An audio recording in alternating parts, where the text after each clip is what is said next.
Okay, तो फटाफट से सब फाइला वर्टिब्रेटा पढ़ते हैं। मैंने पहले बताया था इनके पास नोटोकॉर्ड प्रेजेंट होता है। कब रहेगा? सिर्फ एम्ब्रियोनिक स्टेज में रहेगा। जैसे ही बाद में ये अडल्ट फॉर्म में कन्वर्ट होने लग जाते हैं तो धीरे धीरे उनका नोटोकॉर्ड किससे रिप्लेस हो जाता है? वर्टिबल कॉलम से। ये वर्टिबल कॉलम बोन्स के फॉर्म में भी प्रेजेंट हो सकते हैं या फिर कार्टिलेज के फॉर्म में भी प्रेजेंट हो सकते हैं। इनके पास हार्ट प्रेजेंट होता है, मसल का बना होगा, और क्या होता है? Ventral side. अपनी बॉडी में देखो आगे की साइड को क्या प्रेजेंट होता है? हार्ट होते हैं। किन्हीं के पास 2 चैम्बर्ड हो सकते हैं हार्ट के, यानी कि 2 पार्ट्स हो सकते हैं। किसी में 3 पार्ट्स हो सकते हैं और किसी में 4 पार्ट्स हो सकते हैं। उसके अलावा क्या होता है? Paired appendages. अपेंडेजेस मतलब क्या होता है? हाथ पैर, ठीक है। और पेयर्ड है यानी कि डबल होंगे। फिन्स के फॉर्म में भी हो सकते हैं, जैसे मछलियों में फिन्स रहती हैं। और लिम्स के फॉर्म में हो सकते हैं, जैसे हमारे पास क्या होते हैं? हिंड लिम्स और फोर लिम्स, हाथ पैर होते हैं ना, सेम। उसके बाद सभी के पास जितने भी वर्टिब्रेट्स हैं उनके पास किडनी प्रेजेंट होती है। और किडनी से क्या होता है? एक्सक्रीशन, यानी कि जो भी रिमूवल करना है वेस्ट प्रोडक्ट का वो एक्सक्रीशन कहलाता है और किडनी के थ्रू होगा। और साथ में ऑस्मो रेगुलेशन भी कौन करता है? हमारा किडनी। ऑस्मो रेगुलेशन का मतलब क्या होता है? यानी कि हमारी बॉडी का जो आयनिक कंसंट्रेशन है, आयनिक कंसंट्रेशन मतलब जितने भी हमारे आयंस प्रेजेंट होते हैं बॉडी के अंदर, जैसे Na पॉजिटिव हो गया, Cl नेगेटिव हो गया, K पॉजिटिव हो गया, तो इन सब के कंसंट्रेशन को मेंटेन करना ऑस्मो रेगुलेशन कहलाता है। और ये काम कौन करेगा? किडनी करता है। ओके, तो हम वर्टिब्रेटा का पहला डिवीजन पढ़ते हैं जो है हमारा एग्नेथा। एग्नेथा का मतलब क्या होता है? कि ऐसे ऑर्गेनिज्म जिनके पास जॉ प्रेजेंट नहीं होंगे, ठीक है। और इसके अंदर सिर्फ एक ही क्लास आती है जिसका नाम है साइक्लोस्टोमेटा, ठीक है। साइक्लो मतलब सर्कुलर, स्टोमेटा मतलब क्या होता है? माउथ। तो सबसे पहले क्या लिखा है? इनके पास क्या होता है? सर्कुलर माउथ होता है और विदाउट जॉज होते हैं, इनके पास जबड़े प्रेजेंट नहीं होते। और उसके बाद इसी से क्या करते हैं? सक करते हैं, यानी कि ये अब चबा तो सकते नहीं है क्योंकि जबड़े तो है नहीं, ठीक है। तो ये क्या करेंगे? सक करेंगे। तो सकिंग एंड सर्कुलर माउथ इनके पास प्रेजेंट होता है। उसके बाद ये किसकी तरह रहते हैं? ये रहते हैं एक्टोपैरासाइट। एक्टो मतलब क्या होता है? आउटर। पैरासाइट मतलब क्या होता है? जो दूसरों की बॉडी पे अटैच होकर उनसे क्या करते हैं? अब्जॉर्ब करते हैं न्यूट्रिशन को। तो ये किस पर एक्टोपैरासाइट होंगे? कुछ फिशेस पे, फिशेस की बॉडी पे अटैच होंगे और सकिंग माउथ तो है ही इनका, तो वहाँ से उनकी बॉडी से नरिशमेंट ये अब्जॉर्ब करेंगे। इनकी बॉडी में स्केल्स प्रेजेंट नहीं होते हैं। वर्टिब्रेटा का ये पहला पार्ट है जिनके पास क्या प्रेजेंट नहीं होता? स्केल्स नहीं होता। इनकी बॉडी को देखो बिल्कुल कैसे दिख रही है? स्मूथ दिख रही है, कोई भी स्केल्स प्रेजेंट नहीं होते हैं। और उसके आगे क्या लिखा है? कि इनके पास पेयर्ड फिन्स नहीं होते। फिन्स होते हैं, इसकी पूंछ की तरफ देखना, इसमें क्या है? फिन्स होती हैं, ठीक है। यहाँ पर देखना, हल्की सी छोटी सी फिन्स है लेकिन पेयर में नहीं है, तो पेयर्ड फिन्स एब्सेंट रहती हैं। उसके बाद इनके पास ब्रेन बॉक्स होता है, वर्टिबल कॉलम होता है, लेकिन किसका बना होता है? कार्टिलेज का बना होता है, ठीक है। और उसके बाद ये मैरीन वाटर में पाए जाते हैं, नमकीन पानी में पाए जाते हैं। लेकिन जब इनको स्पॉनिंग करनी होती है, यानी कि एग ले करना होता है, ठीक है। एग लेइंग को क्या बोलते हैं? उस प्रोसेस को स्पॉनिंग कहते हैं। जब इनको एग ले करना होता है तब ये कहाँ की तरफ मूव कर जाते हैं? फ्रेश वाटर की तरफ। और जैसे ही स्पॉनिंग हो जाती है, एग ले कर लेते हैं, उसके बाद ये मर जाते हैं बेचारे, ठीक है। और फिर जो लार्वे हैं वो कहाँ प्रोड्यूस हुए? वो तो फ्रेश वाटर में प्रोड्यूस हुए। फिर वो बाद में उनके अंदर मेटामॉर्फोसिस देखने को मिलती है, यानी कि चेंजेस देखने को मिलते हैं। लार्वा से अडल्ट वाले स्टेज में चेंजेस देखने को मिलेंगे, और जैसे ही चेंज हो जाएंगे तो उस टाइम के बाद वो ओशियन में वापस रिटर्न हो जाएंगे, ठीक है। और फिर दोबारा से जब वो स्पॉनिंग करनी होगी उस वाले पीरियड में वो कहाँ जाएंगे? फ्रेश वाटर में। और स्पॉनिंग के बाद फिर मर जाएंगे। तो ये साइकिल चलती रहेगी। उसके बाद मैंने बताया था इनके पास क्या होते हैं? गिल स्लिट्स होते हैं। तो ये कितने गिल स्लिट्स होंगे? 6 से लेकर 15 पेयर में है, ठीक है। 6 से लेकर 15 पेयर इस साइड को गिल स्लिट्स होंगे और उतने ही दूसरे साइड्स को भी गिल स्लिट्स होंगे। और गिल का काम क्या होता है? कि रेस्पिरेशन, ठीक है। तो गिल स्लिट्स का काम भी क्या है? कि वो रेस्पिरेशन में हेल्प करेंगे। और सर्कुलेशन इनमें कैसा होता है? Close type. हर वर्टिब्रेट के अंदर क्लोज सर्कुलेशन पाया जाएगा, ठीक है। वेन्स के अंदर फ्लो करेंगे सारी जितना भी ब्लड है। एग्जाम्पल 2 है हमारे पास। एक है पेट्रोमाइजन जिसका नाम है लैम्प प्रे, और एक हमारे पास है मिक्सिन जिसका नाम है हैगफिश। ओके, तो फटाफट से हम ग्नैथोस्टोमेटा पढ़ते हैं जो कि हमारे वर्टिब्रेटा का सेकंड पार्ट है, ठीक है। मतलब सेकंड डिवीजन है। ग्नैथोस्टोमेटा मतलब क्या होता है? ग्नैथो मतलब मैंने आपको पहले बताया था जॉ, स्टोमेटा मतलब माउथ। इनके माउथ में जॉ प्रेजेंट होगा।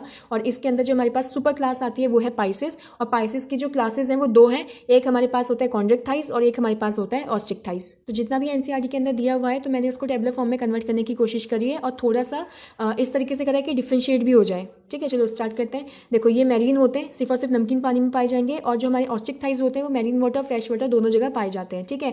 दोनों की ही बॉडी क्या है? स्ट्रीमलाइंड है। स्ट्रीमलाइन बॉडी का मतलब क्या होता है? कि जैसे आपने एरोप्लेन देखा है ना, एरोप्लेन की बॉडी जैसी होती है उसको हम स्ट्रीमलाइन बॉडी कहते हैं। ऐसा क्यों होता है? ये पानी में पाए जाते हैं, है ना। मछलियाँ कहाँ पाई जाती है? पानी में पाई जाती है। अब पानी में भी तो फ्रिक्शन लगेगा ना, मॉलिक्यूल्स तो वहाँ पे भी हैं, वो भी तो फ्रिक्शन प्रोड्यूस करेंगे। तो अगर फ्रिक्शन लगेगा तो मूव तो नहीं कर पाएंगे आसानी से। तो इनकी बॉडी इस तरीके से बनाई जाती है कि वो आसानी से क्या करें? फ्रिक्शन डिक्रीज कर सके, फ्रिक्शन रिड्यूस कर सके। तो स्ट्रीमलाइन बॉडी का होना क्या करता है? फ्रिक्शन को डिक्रीज करता है, जिसकी वजह से आसानी से पानी के अंदर वो मूव कर जाते हैं। ओके, कॉन्ड्रिक थाइस की जो एंडोस्केलेटन होती है, एंडो मतलब अंदर, स्केलेटन मतलब ढांचा, जो अंदर का ढांचा होता है उनका वो कार्टिलेज का बना होता है और इनका बोनी एंडोस्केलेटन होता है, जिसकी वजह से कॉन्ड्रिक थाइस को हम क्या बोलते हैं, कार्टिलेजिनियस फिशेस, और जो ऑस्टिक थाइस होते हैं उनको हम बोनी फिशेस भी कहते हैं। इनका माउथ कैसा होता है, वेंट्रल, वेंट्रल मतलब नीचे की साइड इनका माउथ होगा, और ऑस्टिक थाइस का माउथ कैसा होगा, टर्मिनल, टर्मिनल मतलब एंड की तरफ होगा। इसको मैं इस तरीके से समझाती हूँ, जैसे ये है, ठीक है। यहाँ पे क्या दिख रहा है, देखो इधर इनका माउथ क्या है, नीचे की साइड को है कि नहीं, नीचे की साइड को है, यानी कि वेंट्रल तरफ है इनका माउथ, ठीक है। और अगर मैं किसकी बात करूँ, ऑस्ट्रिक थाइस की बात करूँ, जैसे ये है हमारे पास ऑस्ट्रिक थाइस, अगर मैं इनकी बात करूँ तो इनका माउथ देखो यहाँ पर है, टर्मिनल, आगे की साइड को, एंड की साइड को प्रेजेंट है, तो इनके माउथ क्या है, टर्मिनल है। अब हम गिल स्लिट्स की बात करते हैं। सबसे पहले दोनों के पास ही गिल स्लिट्स होंगे, लेकिन इनके पास सेपरेट है, और इनके पास कोई भी ओपर्क्यूलम प्रेजेंट नहीं होगा। ओपर्क्यूलम का मतलब क्या होता है, ढक्कन, ठीक है। अब देखो गिल स्लिट्स क्या थी, ओपनिंग थी ना, ओपनिंग के बाहर से क्या होना चाहिए, ढक्कन भी तो होना चाहिए, लेकिन इनके पास ढक्कन प्रेजेंट नहीं होता, कि इनके पास कॉन्ड्रिक थाइस के पास। और एनसीईआरटी में ऑस्ट्रिक थाइस में क्या लिखा हुआ है कि इनके पास जो गिल्स होते हैं वो 4 पेयर्स में है, ठीक है, 4 एक साइड के होंगे, 4 एक साइड के होंगे, तो पेयर्स में है, ठीक है। और उनके पास ढक्कन भी प्रेजेंट होता है, ओपर्क्यूलम भी प्रेजेंट होता है। अब इनकी बॉडी में स्केल्स देखने को मिलती है, ठीक है, इनकी बॉडी स्मूथ नहीं होती, इनकी बॉडी में स्केल्स होते हैं। तो कॉन्ड्रिक थाइस में प्लेकॉइड स्केल्स होते हैं, और ऑस्ट्रिक थाइस में साइक्लॉइड या फिर टिनॉइड स्केल्स देखने को मिलती हैं।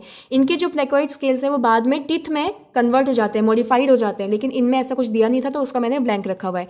साथ में ये क्या है, प्रीडेशियस। प्रीडेशियस का मतलब क्या होता है, जो दूसरे को खाते हैं, जैसे शार्क, अभी पीछे मैंने डायग्राम में दिखा था कि शार्क इसके अंदर आता है, कॉन्ड्रिक थाइस के अंदर, तो वो कैसा होता है, प्रीडेशियस होता है, दूसरे को खाता है वो, और इनके बारे में कुछ नहीं बताया हुआ है। ओके, तो हम पॉइंट नंबर 9 पढ़ते हैं, एयर ब्लैडर। देखो पहले एयर ब्लैडर होता क्या है, जैसे हमारी बॉडी के अंदर होता है यूरिनरी ब्लैडर। ब्लैडर मतलब इंटरनल ऑर्गन, जिसके अंदर क्या इकट्ठा हो रहा होगा, यूरिन, उसको हमने बोला यूरिनरी ब्लैडर।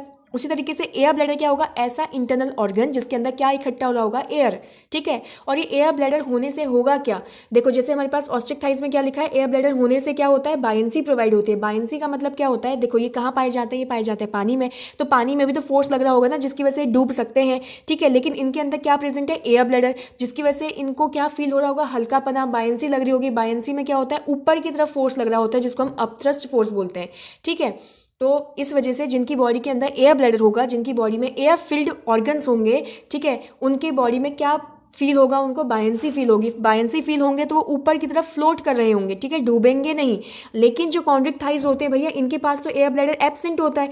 एब्सेंट होगा तो ये क्या होंगे, डूबेंगे कि नहीं, डूबेंगे, है ना, ये क्या होंगे, नीचे की तरफ डूबते हुए जाएंगे। तो फिर उस चीज़ से बचने के लिए कि ये डूबे ना, तो इस वजह से इनको क्या करना पड़ता है, लगातार कंस्टेंटली क्या करना पड़ता है, स्विम करना पड़ता है, ठीक है। उसके बाद अगला पॉइंट क्या है कि दोनों के पास क्या प्रेजेंट होते हैं, 2 चैम्बर्ड हार्ट होते हैं, ठीक है। पाइसेस में स्टार्टिंग हो रही है हार्ट की, तो 2 चैम्बर्ड हार्ट है। दोनों ही हमारे पास क्या होते हैं, कोल्ड ब्लडेड एनिमल्स।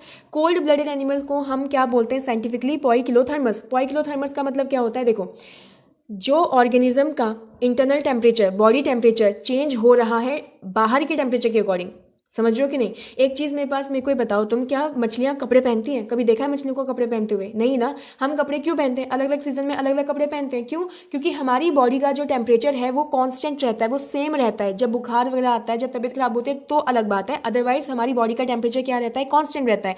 तो हम होते हैं होमोथर्मस, ठीक है। ये क्या होते हैं, पोइकिलोथर्मस। इनमें होता क्या है कि इनकी बॉडी का जो टेम्परेचर है, जिस जिस सराउंडिंग में वो जा रहे होंगे, उस सराउंडिंग के अकॉर्डिंग अपने आप ही एडजस्ट हो जाते हैं, ठीक है। इस वजह से इनको मरने का डर नहीं है या तबीयत खराब होने का डर नहीं है, समझ रहे हो कि नहीं। तो ये होते हैं कोल्ड ब्लडेड एनिमल, जिनकी बॉडी के अंदर जो बॉडी का टेम्परेचर हुआ है अपने आप को एडजस्ट कर लेता है जैसा ही बाहर का टेम्परेचर होगा उसके अकॉर्डिंग, ठीक हो गया। तो दोनों ही होंगे ऐसे, दोनों ही यूनिसेक्सुअल्स होते हैं, यानी कि सेक्सेस क्या होंगे, सेपरेट होंगे। एक बॉडी के अंदर एक ही सेक्स ऑर्गन प्रेजेंट होगा। अगर मैं कॉन्ड्रिक थाइस की बात करूं तो इनके पास इंटरनल फर्टिलाइजेशन देखने को मिलता है, और ऑस्ट्रिक थाइस के पास एक्सटर्नल फर्टिलाइजेशन होता है। और ये होते हैं विवीपेरस। विवीपेरस यानी कि जो डायरेक्टली यंग वंस को प्रोड्यूस करते हैं, बच्चे को प्रोड्यूस कर रहे हैं। अगर दिमाग लगा जरा, इनके पास क्या है, इंटरनल फर्टिलाइजेशन, फर्टिलाइजेशन बॉडी के अंदर ही हो रहा है, तो डायरेक्टली यंग वंस ही प्रोड्यूस होंगे ना। और इनके पास क्या है, एक्सटर्नल फर्टिलाइजेशन, तो बॉडी के बाहर अगर फर्टिलाइजेशन हो रहा है तो भैया उसको प्रोटेक्शन की भी तो ज़रूरत है ना। तो ये कैसे होते हैं, ओविपेरस, यानी कि एग लेइंग ऑर्गेनिजम्स होते हैं, अंडे प्रोड्यूस करते हैं। क्योंकि बाहर बॉडी के बाहर फर्टिलाइजेशन हो रहा है तो भैया उसको प्रोटेक्ट करके भी तो रखना है जब तक का वो एम्ब्रियोनिक स्टेज में है। तो ये क्या होता है, इनके बाहर से शेल प्रेजेंट होती है, तभी तो बोलते हैं इनको ओविपेरस, क्योंकि एग लेइंग ऑर्गेनिजम्स होते हैं। उसके बाद सबसे इंपॉर्टेंट चीज़ ये है कि जो मेल्स होते हैं कॉन्ड्रिक थाइल्स के, उनके पास पेल्विक फिन्स जो होती हैं, पेल्विक फिन्स यानी कि ऐसे फिन्स जो नीचे की तरफ को प्रेजेंट होंगे, पैरों की तरफ को, यानी कि इनके पूंछ की तरफ को जो प्रेजेंट होंगे फिन्स, जिसको कॉर्डल फिन्स भी कह सकते हैं। तो उन पेल्विक फिन्स में क्या प्रेजेंट होंगे, क्लैस्पर्स। ये क्लैस्पर्स क्या होते हैं, ये होते हैं कॉपुलेटरी स्ट्रक्चर्स, ठीक है, यानी कि रिप्रोडक्टिव स्ट्रक्चर भी बोल सकते हैं इसको, ठीक है। और इनके पास ऐसा कुछ बताया नहीं गया है।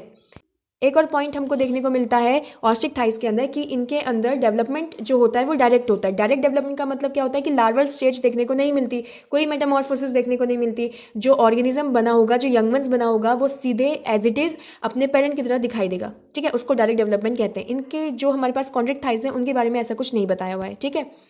कॉन्ड्रिक थाइस में एक और चीज़ बोला है कि इनकी बॉडी के अंदर नोटोकॉर्ड रहता है। यहाँ पे लिखा है नोटोकॉर्ड इन ऑल, और एनसीईआरटी में लिखा है notochord is persistent through out the life, ठीक है। तो यहाँ पे जगह नहीं थी तो मैंने लिखा है notochord in all. Notochord in all का मतलब है कि इनके पास कभी वर्टिबल कॉलम देखने को मिलेगा ही नहीं। इनका नोटोकॉर्ड वर्टिबल कॉलम में कन्वर्ट ही नहीं होता है। इनकी बॉडी में हमेशा नोटोकॉर्ड के फॉर्म में ही प्रेजेंट होगा। ओके, तो अब हम कॉन्ड्रिक थाइस के एग्जाम्पल की बात करते हैं। सबसे पहले है टॉर्पीडो। टॉर्पीडो के पास क्या प्रेजेंट होते हैं? इलेक्ट्रिक ऑर्गन्स, इस वजह से इसको इलेक्ट्रिक रे भी कहा जाता है। फिर है ट्राइगन। ट्राइगन के पास क्या प्रेजेंट होता है? पॉइजन स्टिंग, इस वजह से इसको स्टिंग रे भी कहते हैं। फिर आता है स्कॉलियोडोन, इसको हम प्यार से क्या बोलते हैं? Dog fish. फिर आता है प्रिस्टिस, इसको हम बोलते हैं सॉ फिश। देखो इसका जो आगे का फेस होता है ना, सॉ की तरह दिखता है, आरी आरी बोलते हैं ना उसको, हाँ, तो सॉ फिश इसको बोलते हैं। फिर आता है हमारे पास कारकैरोडोन, और ये है हमारे पास ग्रेट वाइट शार्क। तो शार्क से याद रखना, ठीक है ना। शार्क हमारे पास किसके अंदर आता है? कॉन्ड्रिक थाइस के अंदर आता है। उसके बाद हम ऑस्ट्रिच थाइस के एग्जाम्पल की बात करते हैं। सबसे पहले आता है मैरीन। मैरीन में कौन कौन मिलते हैं हमको? एक्सोसीटस, जिसका हमारा नाम होता है फ्लाइंग फिश। फिर होता है हिप्पोकैम्पस, जिसको हम सी हॉर्स के नाम से जानते हैं। फ्रेश वाटर में जो पाए जाते हैं वो है लेबियो, जिसको हम रोहू बोलते हैं। कैटला, जिसको कटला बोलते हैं।